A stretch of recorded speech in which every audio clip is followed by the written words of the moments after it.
કોંગ્રેસના ધારાસભ્ય જિગ્નેશ મેવાણી છે તે અવારનવાર ગૃહમંત્રી અને નાયબ મુખ્યમંત્રી એવા હર્ષ સંઘવી પર નિશાન સાધતા રહ્યા છે અને ફરી એકવાર ડ્રગ્સના મુદ્દાને લઈને જિગ્નેશ મેવાણી મેદાને ઉતર્યા છે અને આ વખતે તેમણે પડકાર ફેંક્યો છે।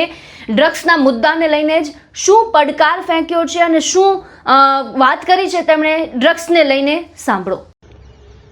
મિત્રો, ભારતીય જનતા પાર્ટીના ભ્રષ્ટાચારના કારણે આખું ગુજરાત બદનામ થઈ રહ્યું છે। ગુજરાતને લાંછન લાગી રહ્યું છે।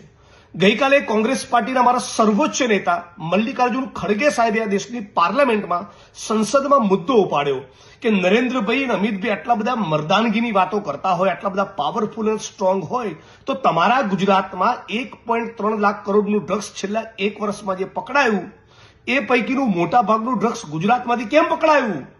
આ મુદ્દે તમારું શું કહેવું છે? કેમ તમે એક શબ્દ બોલવા તૈયાર નથી? કેમ ગાંધી અને સરદારના ગુજરાતમાંથી આટલું ડ્રગ્સ કેમ પકડાઈ રહ્યું છે? આ છતાં ભારતીય જનતા પાર્ટીના ગુજરાતના રાષ્ટ્રીય સ્તરના તમામ પ્રવક્તાઓ, તમામ સાંસદો, તમામ મંત્રીઓ ચૂપ।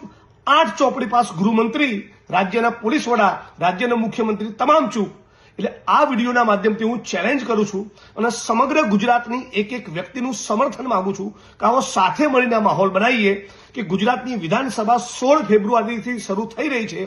આ વિધાનસભામાં જ્યારે ગૃહ વિભાગની ચર્ચા હોય ત્યારે મારી અને હર્ષ સંઘવીની વચ્ચે એક લાઈવ ડિબેટ થાય અને એ ડિબેટનું જીવંત પ્રસારણ ગુજરાતના જન સુધી પહોંચાડવામાં આવે એટલે ખબર પડે કે 8 ચોપડી પાસ એ ડ્રગ્સના મુદ્દે શું કહેવા માંગે છે, એ ગુજરાતને શું બાહેધરી આપવા માંગે છે। ડ્રગ્સના કાળા કારોબારના મુદ્દે ગુજરાતની વિધાનસભામાં ડિબેટ થાય અને એનું જીવંત પ્રસારણ લાઈવ ટેલિકાસ્ટ થવું જોઈએ।